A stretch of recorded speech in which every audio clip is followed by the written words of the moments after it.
Okay, so I don't know. You asked me to talk about eco-villages or I something? asked you to talk about your ideas. So I don't know. I don't think this would be like Dharma talk. But actually, everything is Dharma. Everything can be Dharma. Everything can be part of your practice. Like for example, here in this building, we are so lucky we have so many tankas. And just looking at them is part of the practice. Just looking at them and being in awe. They're like the old kings and queens, the emperors and empress, like that. But what they represent is not the materialistic world, but it's the other world, the spiritual, you want to call it. How would you call it? The other side. The other side. Yeah. The other side of samsara. Yeah, the spiritual world where the real potential of who we are and who we can be has completely achieved. It's achieved. So they represent that beauty, that amazing possibility. I mean, there are many Buddhas already painted, but there are many new ones that can come, and all of you are potential new Buddhas. What color would you be when you became Buddha, Andy? What kind of Buddha? What kind of color would you have if you became Buddha? A Buddha? Definitely blue. Blue? Blue, yeah. Dark blue, light blue? Dark blue. Oh. Like medicine Buddha. Like medicine Buddha. I see. Interesting. If I had a choice. You probably would, right? Blue, eyebrows blue, eyes blue, hair. Everything blue? Nails, tongue blue? Everything blue. Wow. Even inside only blue light. Wow. And blue blood. Blood, bones, blood, flesh all gone. Gone. Skin is like eggshell. Dark blue. Inside dark blue. Nice. And you, Wendy, what color would you be? Yellow. Yellow? Yeah. Like what color? And you? Me? Yes, you? I don't know. I don't know.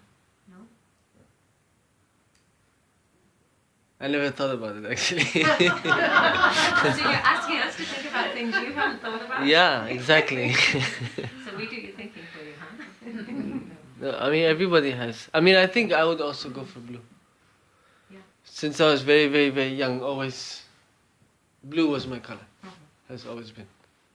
But maybe a lighter blue, more like oceanic, deep sea, like darkish but more clear kind of. Maybe purplish, going towards. There are no purple Buddhas, so maybe I'll be the first. But it's a royal colour. It is? I mean, we're all royal. What does that mean? What does it mean? What does royal mean? What does it mean, royal? But what does royal mean? That's a good question. Ennobled. Special? Ennobled. Special. So we're all special. Yeah. In our own way. Yeah. We all have the possibilities and the potential to become great, to be great. We are great already. We are amazing. You have no idea. I mean, if we had this idea, I think we would think, speak and act very differently. But we're not aware of it yet. I mean, maybe intellectually we have some idea. But if you just think about it, I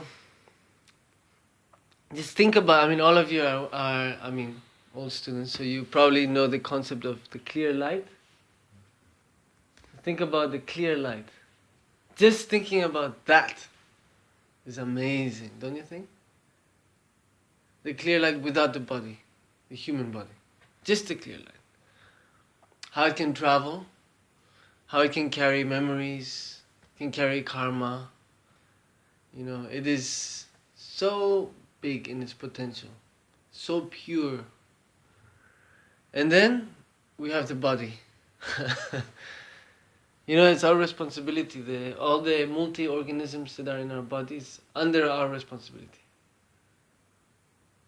It's the karmic connection we have with them. They're all conscious. I mean, maybe not as conscious as we think we are, but they are conscious. It's a little bit like the amoeba in the stomach. If you compare the consciousness of that amoeba to our consciousness, it's a little bit like saying, oh, the consciousness of the earth compared to the galaxy's consciousness. It's a big difference, but both are conscious.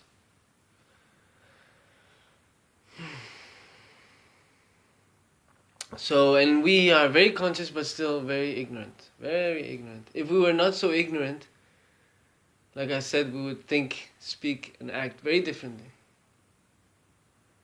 You know, ignorance, sometimes some people say ignorance is bliss, but actually I think it's completely the opposite.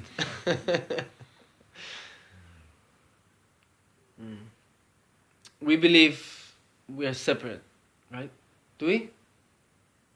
Maybe not intellectually, but experientially we kind of believe we're separate. The table is separate from me. The floor is separate from us. Is it?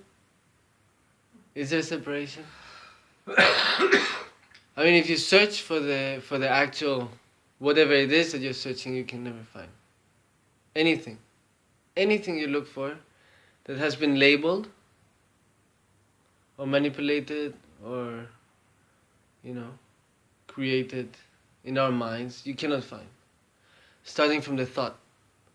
It's like the clouds. You can see the clouds, temporary, but they're changing. If you go to grab them, can't catch them. If you try to sit on them, you will fall. But they're very beautiful and fluffy and attractive. The thoughts are like that, same. You cannot, but we base our life on the thoughts. We make decisions based on the thoughts. We get emotional based on the thoughts. We get depressed based on the thoughts. We get angry. We harm ourselves. We harm other people. We waste our time based on the thoughts. Our precious time.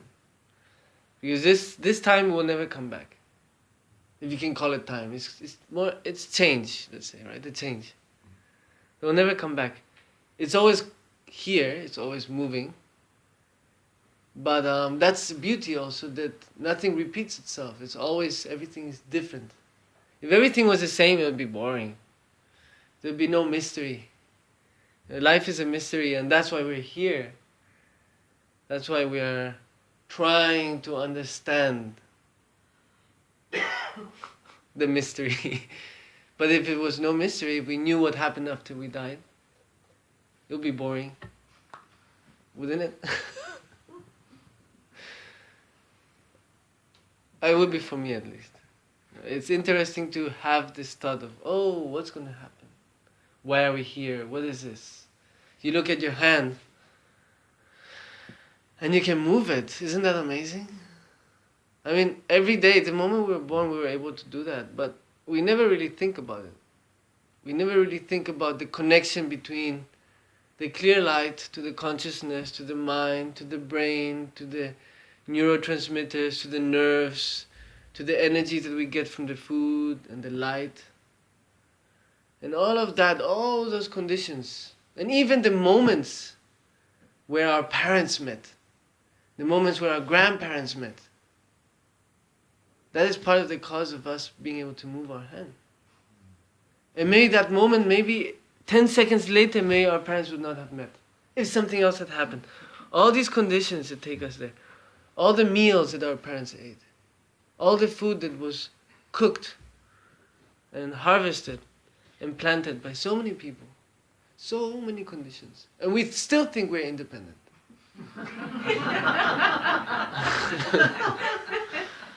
We really do. We really think we're independent.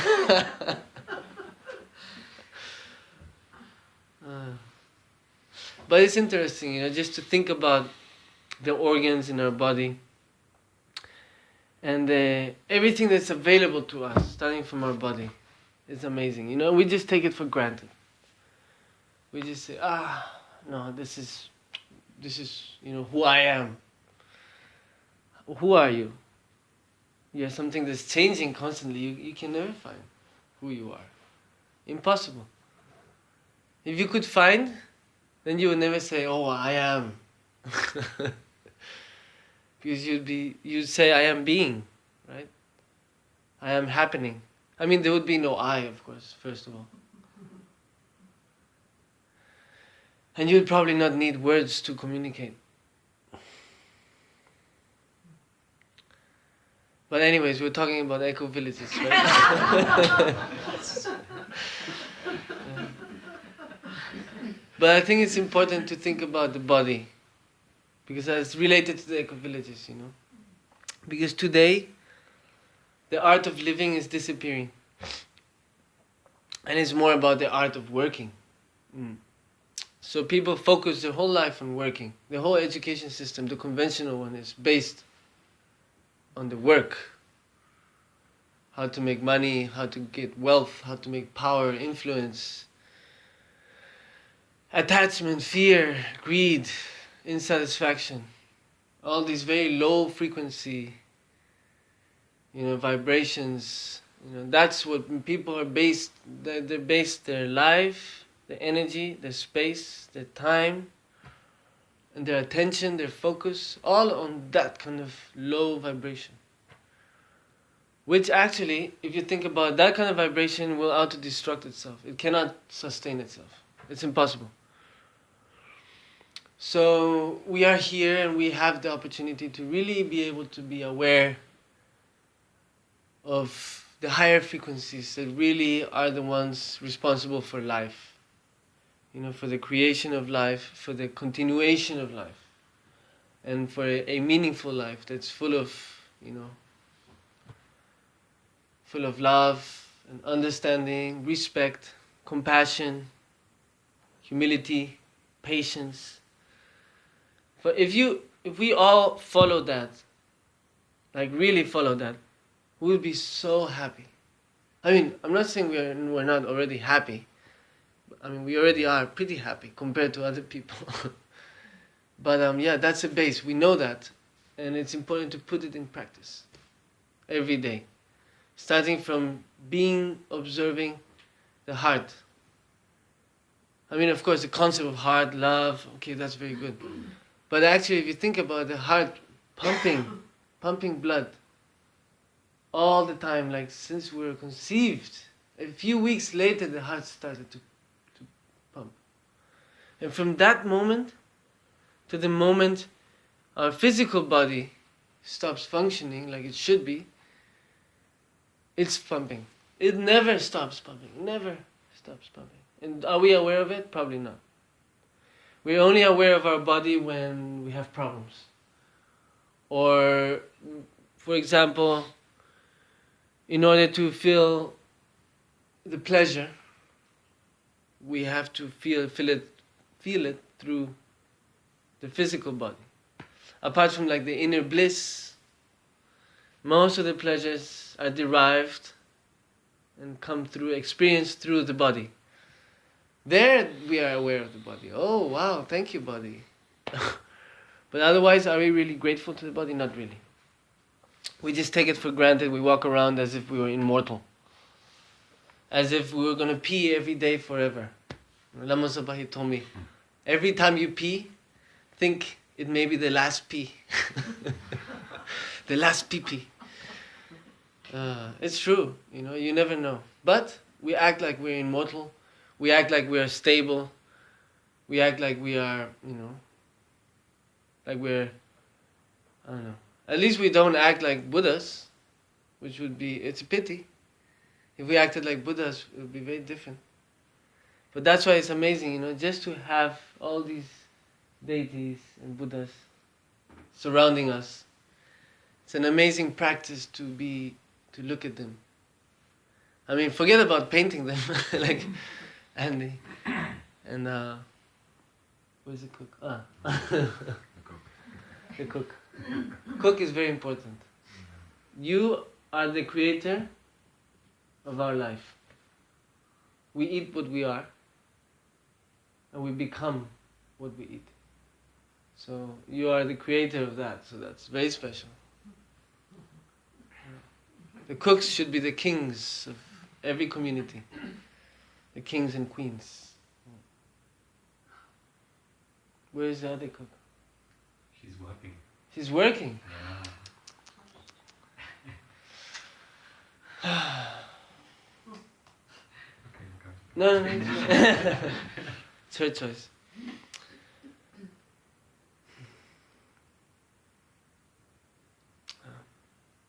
So we have the body, we have the visual aspect, we have the physical feeling, the smell. You know, when they say in the Tibetan text, when you're able to smell in your dreams, then you reach a certain realization. Can anybody smell in the dreams? What are you hiding? Yeah. I don't know. Someday I hope I can smell momos in my dreams.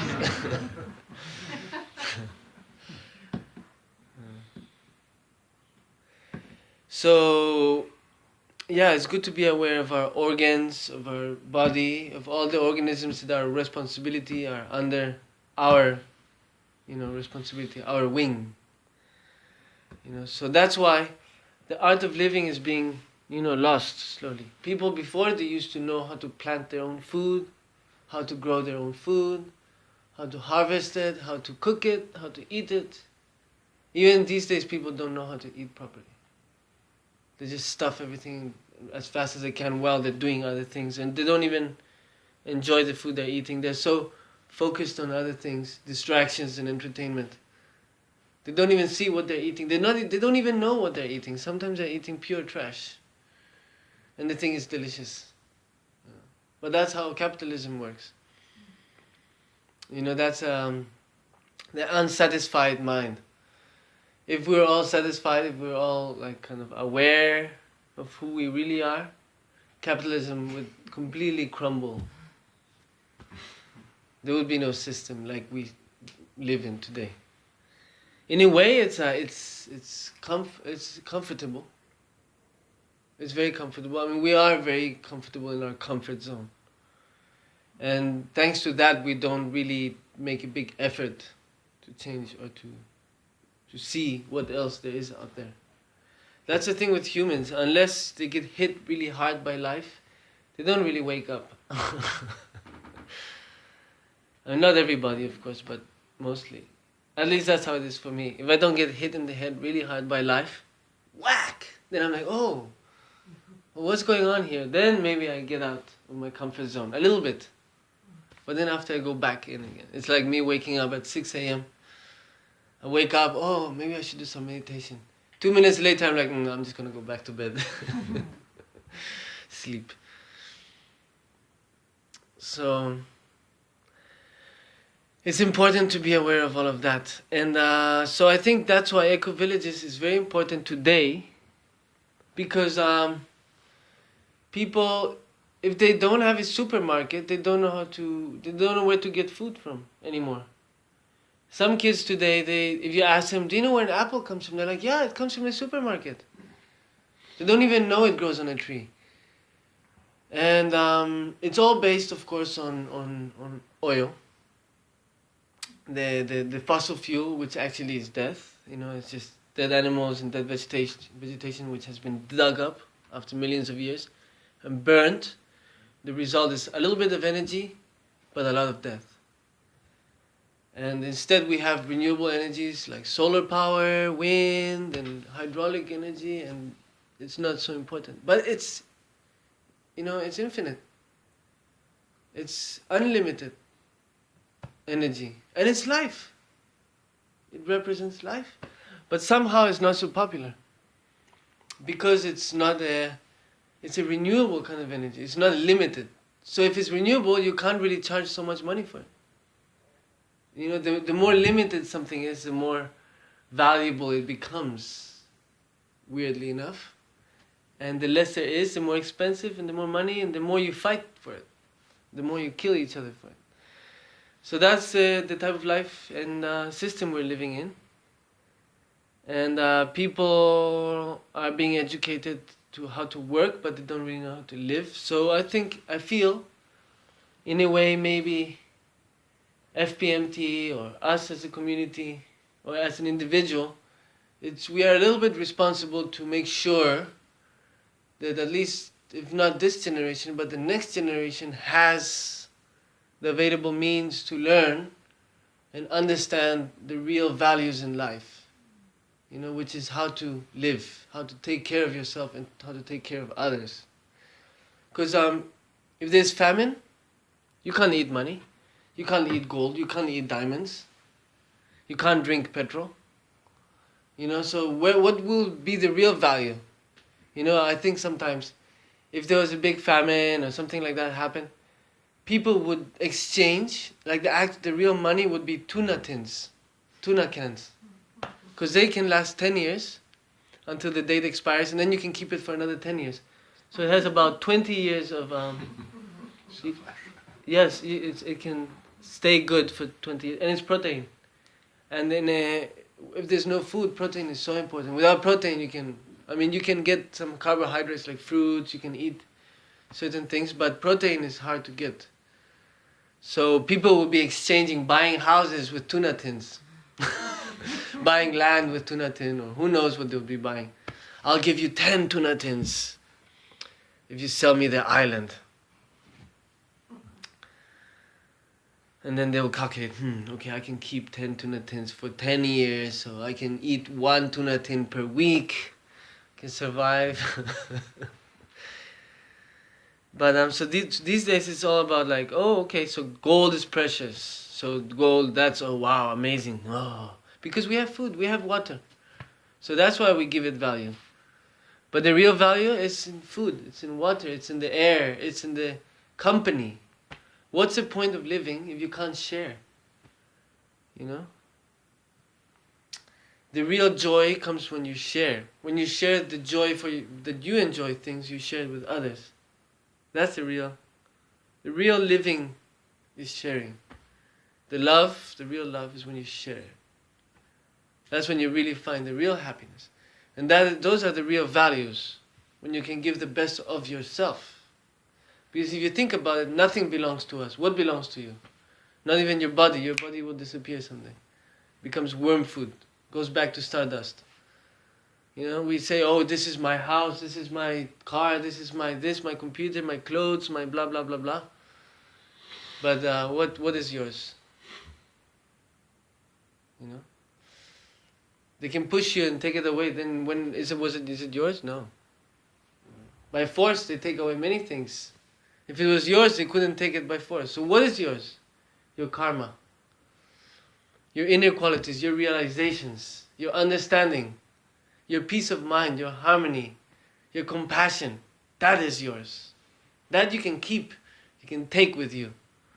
And nobody can steal it. And when you share it, it multiplies. It grows.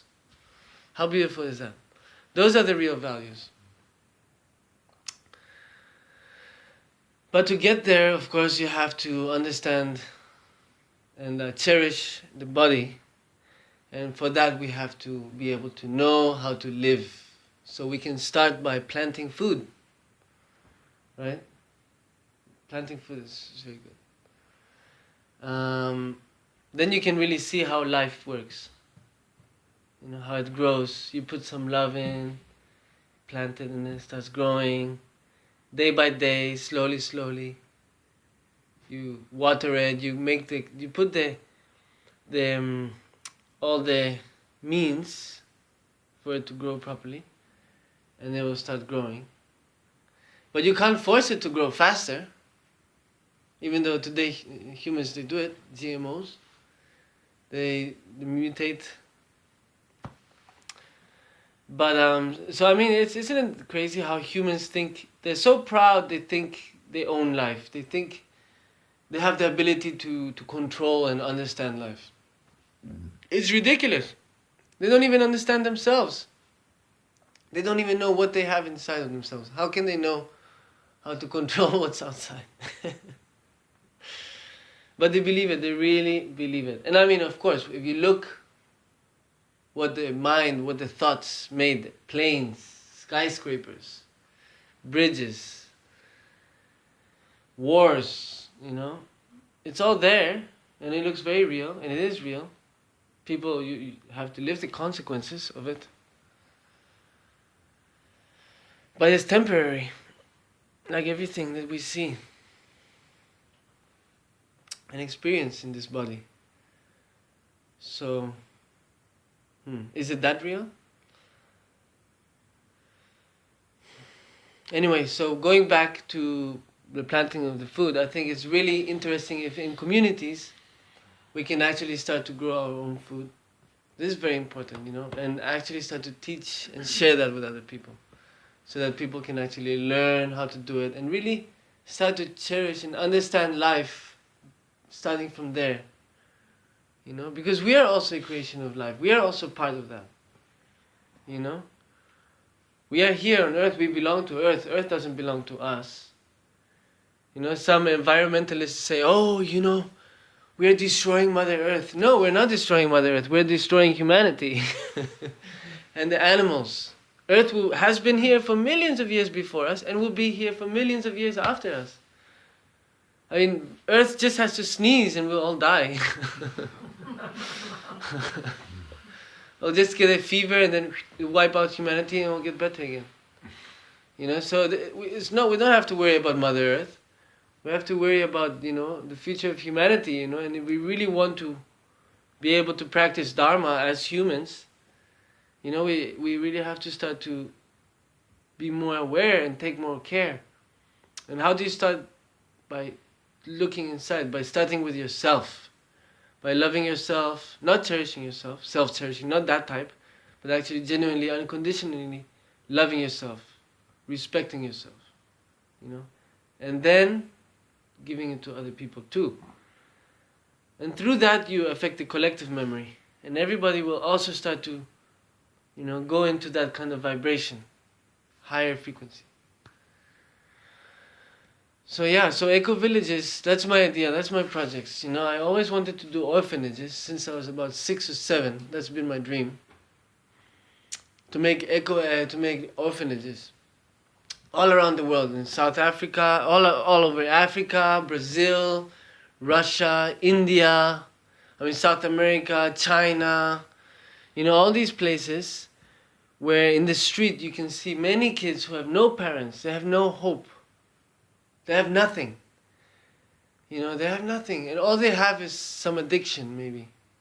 In Brazil, for example, in Rio de Janeiro, there's some kids, they put in the cloth in the bus tube, like in the exhaust, and they stick it in there, they wait for the bus to go all around, and then when it comes back they take out the cloth and then they sniff it, and they get high from that. And they die really young. By 14, 15 they're already maybe dying, almost dead. Some in Russia and Moscow, kids are sniffing glue all the time. And then the brain neuron cells, they all die really fast and they become really stupid. And then for the rest of their life, they're basically almost useless. They can't really interact or be part of society anymore because they don't have the mental capacity to do it. In Africa, look, they give kids machine guns to kill other people. And they will go and they will do it. In India, it's some kids, they cut off their limbs so that they can beg. So anyways, it goes on and on. It's really sad. So if we can really give them an opportunity, when they're really young, when they have nothing, they have nobody to take care of them, if we can give them that. We give them a community where they can belong. We give them the warmth of the company, of the love, that somebody cares for them, that they belong somewhere, that they're useful, And then, after that, once they actually start to love themselves and they start to cherish everybody else and they actually start to have this feeling of belonging and that someone cares for them and they're part of something, then you give them the education. Not just the education to work, but the education to live. So then they have both. And they can choose anything they want. They can become architects, engineers, they can become rocket scientists if they want, doctors, artists, painters, gardeners, whatever they want. They have that opportunity. And then they are conscious of what they are offered, of the opportunities they're given, their consciousness of life, And they will be the future, these kids, because they'll work so hard to accomplish their dreams, and they'll be so grateful, and that is the future. Education is the future. So for me, that was my dream since I was 6-7 years old. I've always wanted to do that, to create all these community orphanages all around the world, in the places where it's most needed, and to offer that opportunity to all these kids. But before, I was thinking maybe to do the eco-villages, because in FPMT centers, it has more potential. It's easier to do that, because many FPMT centers already have the land, and they have the possibility, the potential. But also outside of FPMT centers, I was thinking, to buy big pieces of land with rivers, spring water, good water, of course, is very important, good earth. And to start, maybe do a Tibetan medicine clinic in school, Ayurvedic clinic in school, permaculture, also permaculture school, big permaculture, and then people doing permaculture, and then a school to teach people, kids of all ages, how to do permaculture. And then, of course, a restaurant, a vegan restaurant, organic, based on all the permaculture that's been harvested. And also a school of how to cook, that we can make chefs, graduate organic cooking chefs. And then together with that, have eco-domes, where you have yoga classes of all types, you have meditation of all types, not just Gelugpa traditional, but anything that you want, available there, And then workshops, tanka painting workshops, carpet making workshops, pottery workshops, all kinds of workshops, where people can learn all these amazing arts that are being lost.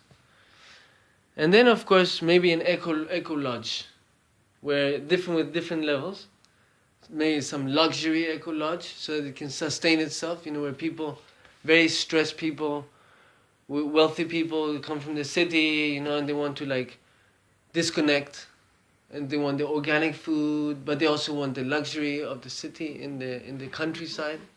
So they have their Wi-Fi, their big beds, their AC, So for them, they have to pay, and that's how we will sustain also, in a way. And then, of course, there's the other more cheaper lodge, for the people who can't afford so much. So that will be separated, because the bigger lodges will have more privacy, they'll be independent. And of course, all eco-friendly. No cement. Absolutely, cement completely banned, prohibited. And all these, oil, plastic, all these new, modern, post-industrial age discoveries, we don't want that. I mean, of course, some things is okay. Wi-Fi is okay. Maybe some cars will be allowed to come inside.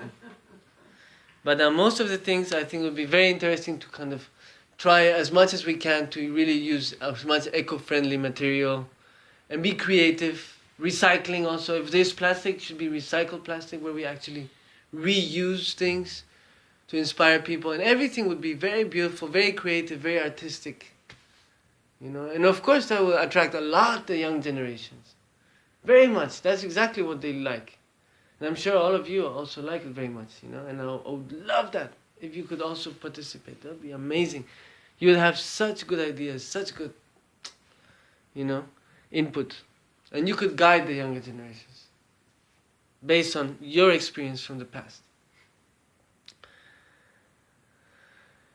And then maybe, I don't know, so there's so many ideas, so many things. And of course we would have the traditional Gelugpa, teachings, obviously.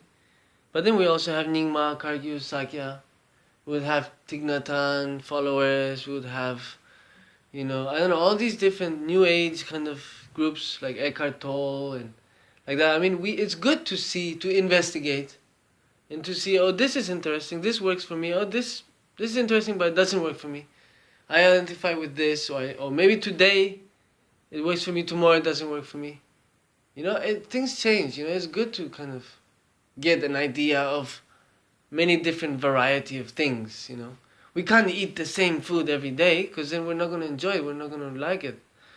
We'll eat less and less and less of it every day. And one day maybe we'll be, I want to fast today. I'm going to do nyungne, vipassana.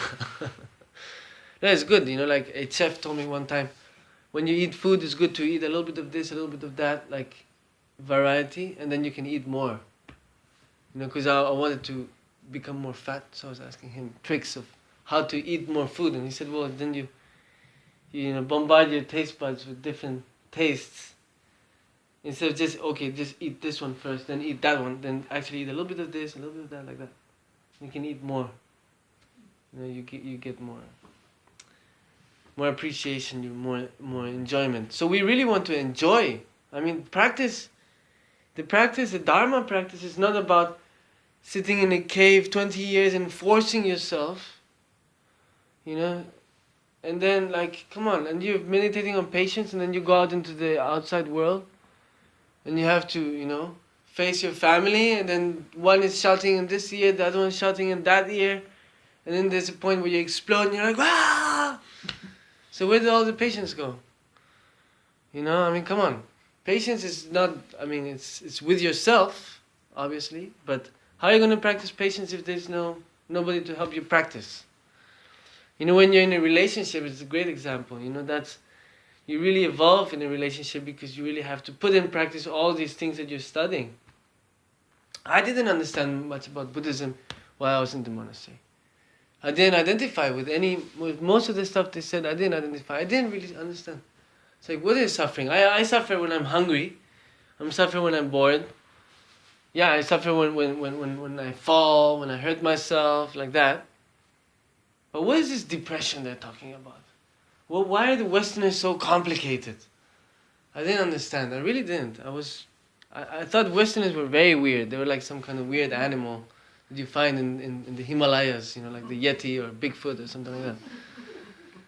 Until I actually left the monastery and actually dived, like literally dived head first into samsara. And I fell in the quicksands, head first. And I got completely sucked into it. I've been very lucky, actually. I've been very lucky to be able to survive. And may not come out yet, but at least my head is out again. I can breathe. I can breathe again. But it's very dangerous. And the Westerners sometimes, we are complicated because we have everything we need.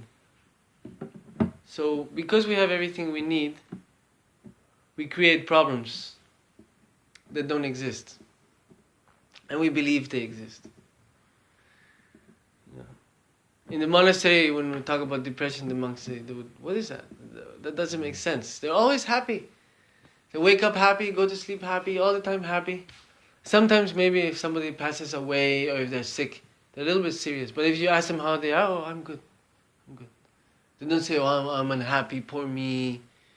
I'm suffering so much. They don't talk like that.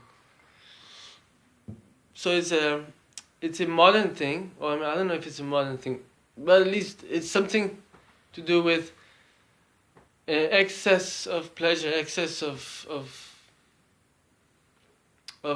resources, and excess of available comforts and entertainment and distractions, that really make us believe that we are suffering when maybe we're not.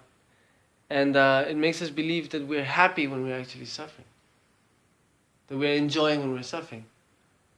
An addict, for example, a drug addict, when he takes his dose, he genuinely thinks he's happy, but actually he's suffering so much. And some of us, when we're driving in a car, we're stuck in traffic, we think we're suffering, but actually we're really happy because we are able to relax. But somehow, in our mind, we're like, oh, I'm so stressed. I have to be there on time. But actually, time is just a concept. It's an organic time. If you're calm and you're relaxed, you'll always be on time. Of course you have to wake up at a certain period of time, make an effort to try to respect the time you've agreed to meet the people at. But but getting stressed and all this is just this kind of mind game that creates. We are responsible for our organism, so we have to treat it with love, with care, with patience. We can't let the emotions take control all the time. Sometimes, if you want to become emotional, to push yourself more, to achieve higher goals, then it's okay. If you want to be I want, to really practice harder. Patience or whatever it is that you're aiming towards yourself. As long as the motivation is good, as long as the motivation is pure and is compassionate to yourself and to others, then it's good. Then you can push yourself. Maybe you can get a little bit stressed. It's okay. But don't fall into the same, same kind of mentality that we are living in today. Because it's not healthy. It's not healthy, That's how cancers are here, It's through not just through the diet and through the food, but also through our mind. The mind is so powerful. So we really have to be aware of that. Not give so much importance to things. We should overvalue much more the positiveness than the negativeness. We learn from the negativeness, try not to repeat it, but don't value it so much. Value more the positiveness. The positiveness is what really matters. When that becomes big, then it's very good. Anyways, who is it that has to leave at 2:45? You have to leave. I think it's exactly 2:45 right now. Thank you. No, thank you. Thank you. So I'll just wrap it up, But You'll come again. yes, for sure. Yes. For sure. Muchas gracias. A ti. Have a great, safe journey. Thank you very much. Safe journey. Bye.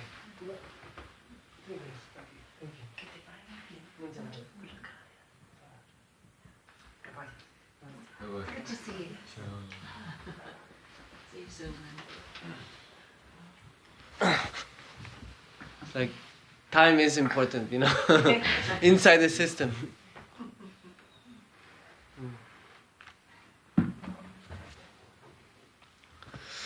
Yeah, anyway, so that's kind of my wish and my projects from right now is to focusing on the eco-villages. And then eventually, when I become a multi-billionaire, then I will start doing the orphanages. Hopefully much before that. But at least when I'm a multi-billionaire, then I'll be really able to do high-quality orphanages, with the best everything. Top. How are you going to become a multi-billionaire? By, huh? Play the lottery. The lottery, no, I tried that, it doesn't work. The lottery doesn't work. I was going to win 40 million euros and I won like 4 euros. But there was a couple here in England, they got 161 million pounds. Really? Last year, yeah. And then they went crazy. They bought houses for all their friends. Oh, wow. That is really good. Yeah, so you should try. Play the lottery. How long do I have to try? Many years, maybe. Millions of lifetimes. You inspired me again. You inspired me to buy the lottery again. You can do the numbers with the mo, No, but actually, I visualize $80 billion. I visualize because 40 billion will go to tax. So then I can keep 40 billion. I think with 40 billion maybe I can do something. Something small. So I'm really happy to know you're rich, more rich than your father. What? You're richer than your father. Maybe in 10 years time, 20 years. Right now I don't think so, I don't think. My father is so much more richer, inside. Because the real wealth is inside. That's the real wealth. The one that you can take with you next life. That's the real wealth. And if you have that wealth, you can attract all kinds of wealth anyways. Easy. You do like that, boom, it appears. Like in the Matrix. So can I ask, the vision is grand. Yeah. Have you been able to formulate any specific small steps to get to because any project needs you know, the first step Yeah. begins with the... Yeah, we're trying to secure land. Actually, we already kind of got it, but we're trying to pay for it in Spain already, in the south of Spain. So it's not very big. It's not big like this. It's about 3-4 acres only, but it has 2 rivers and a water spring. It has a couple buildings. It's all protected land, so you can't build there. But there's already many buildings in it, so that's really good. And there's a lot of potential to be able to buy other land around it in the future. So you can always renovate the buildings or destroy them and rebuild on top of that. So there is a lot of potential there. Because it seems important to start and have it as a model for other, Exactly. you know, but That's- actually to see it through, to have the structures and Yeah, the yeah. organisation Yeah, to actually make it happen. that's what I want to do. I want to have maybe 1 or 2 eco-villages as a model, and then once they're working and functioning, and autosufficient and financial, what do you call it? Self-financing. Yeah, self-financing. Then maybe I can try to incorporate it in the FPMT as a model. And because it's interesting, you know, if FPMT can incorporate that, the range of people that are gonna start to come into FPMT will be huge. Because that's kind of the new age thing, you know, what many people are really interested in. And it does benefit a lot of people because we need that. We need to have a healthy lifestyle. We have to learn how to grow our own food, how to take care of our bodies, you know, through good food, and then how to, you know, control our minds, how to train our minds, and how to really put in practice, exercise the body, exercise the mind, all of those things. And at the same time be creative, you know, with art and everything that surrounds it. So I think it's a good idea. It's a possibility. And FPMT these days, like from what I've seen, new generation, the young people are not very attracted to what FPMT has to offer. So I don't know.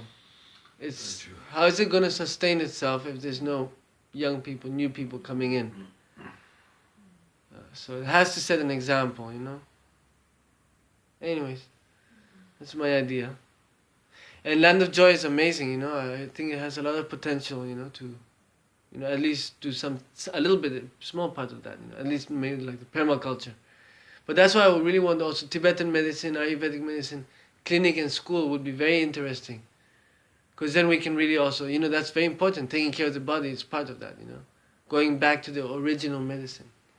Because the pharmaceutical companies today, I mean, how many pills and things that they bring out to the market, which is you know, disaster, and then they had to retire it back, and then just pay off all the victims. I mean, I'm not saying it's really bad, but the motivation behind this to kind of make money. The people who investigate, of course, the motivation is to help people, but then afterwards it's sucked into this huge kind of economic monster, you know, that's like just part of the system. The number 1 business in the world is war. Number 2 business, pharmaceutical company. Number 3 business, drugs and prostitution. So the top 3 making money businesses, all 3 are a little bit. War is super sketchy. Pharmaceutical, like sometimes like the medicine is very hardcore, so maybe it cures something temporary, but it makes 2 new sicknesses. Then you have to take medicine for those 2. Then suddenly you have 4. I mean, chemotherapy is such a good example. It has about 5% success rate. Chemotherapy, can you believe it? And it's so expensive. And it's basically saying something like, oh, we have cockroaches in the house. Let's burn down the house. It will destroy the cockroaches. But come on, instead of actually looking, oh, where did the cockroaches come from? Why did they come? What is the cause of them coming? Let's go back to the cause and then eliminate the cause so that the cockroaches move out in a natural way. You know, but that's how conventional medicine today works. It's like we want everything very fast.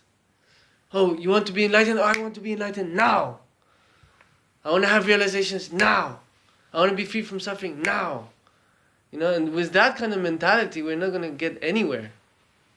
And if we do, we're going to suffer a lot because we cannot be satisfied. We cannot reach that desire. So that's why it's really good to go back to our roots and to really relearn everything that we knew, that we are losing. Now new generations, they just swipe. Everything we just check in Google. Today without computers, many of the careers, many of the PhDs, they're useless. Without a computer, you take away the computer, it's difficult. They can't really function, do their job without a computer. They can't. If you put them in the middle of the forest, drop them there. Okay, be an architect, or be an engineer in the middle of a forest. You need all the material that's included in the education system that teaches you how to do that. So it's interesting also, that's why, to go back to the roots and to relearn what we already knew that's being lost. That's so important. It's our responsibility for the next generations to come. And I think FPMT can be a big part of that. Because it's going to happen anyways. The collective memory is pushing towards there. But if we, as an organization, as a community, can actually be part of that, then there's going to be huge benefit. For generations to come, FPMT will be part of the change in the world. It'll be there. And I think it's important. I think that's part of Lama Yeshe's vision. FPMT. It's about helping the planet, and humanity, not just preserving the Gelugpa tradition. But Mahayana means universal, the great vehicle. It doesn't specify Gelugpa. So, and I know Lama Yeshe, he meant Gelugpa, but he also meant many other things. So that's why Mahayana is there, the universal, the great vehicle. So the foundation for the preservation of the universal tradition. Before Shakyamuni Buddha came, before Lama Tsongkhapa came, there were many Buddhas before. And they used the same technique, but it had a different name. It wasn't called Buddhism. It wasn't called Tantrayana or Paramitayana or Hinayana or whatever. It had different names, but there's different techniques for different people, and for different people, different things work. But essentially, at the end, it's always the same technique. That's why they say, if you don't have certain information, if you don't understand certain things, then you cannot become enlightened. I agree. But there was always the first people who didn't have that guidance that we have. Luckily we have that guidance, so we can reach there much faster. It's like being in a dark forest. We have the light to see how to get out much faster. Back many thousands, millions of years ago, maybe they didn't have that light. So they actually had to try to get out of the forest in the middle of the darkness. And many times they would fall, they would get scratched, they would get eaten by wild animals, So we're not going to the moon, we're not going to the light, we're trying to get out of the forest. We have the light, we have the information, we have the means, we have the human body, we have the wisdom, we have the method, we have the compassion potential, we have the information, the wisdom of the Dharma. So we have everything, but we're still sitting on our asses and chilling in our comfort zone. Anyways, that's another story. But that's an individual responsibility. But at a social level, I think it's good to maybe branch out a little bit more as an organization. Because we have the foundation. We have it, thanks to Lama Soba Rinpoche and Lama Yeshe. And of course, all the community and students and everybody who's worked so hard, and dedicated so much time and effort and energy and space and time, for all of this to become possible. But it's good. So now we have the roots, we have the trunk. Let's branch out. That's what I say. So that's my idea. So anyways, thank you for asking me to talk about it. Thank you. You wanted to say something? Me? Yeah. I can't remember. When? just now. I don't know. Yeah? No? No, I mean, look, your previous body had great ideas. They started great projects, all over the world. But there's been many obstacles. So I wish you, from my heart, success. Thank you. Okay, please. Thank you. Thank you. And if we're still around, we will help. Okay. Okay? Definitely you'll be around. Chicken farm. She wants to have a chicken farm. Free range chickens, huh? Happy chickens. Yeah, I raised chickens once. About a couple years ago, 5 years ago, I raised some chickens. I made them fly. I wanted to like genetically modify for the next generations. Maybe I was thinking maybe the babies of those chickens one day will be able to fly. So when they were growing up, I would put them in a higher place, and they would jump and they would like fly down a little bit. It was just, I'm just fooling around. But those chickens, afterwards when they grew up, they were flying a bit. They would actually be able to go up into pretty high branches in the trees, because they already had that experience, to be high up. So tell us where the place is and or some address. But you should paint the deity I asked you.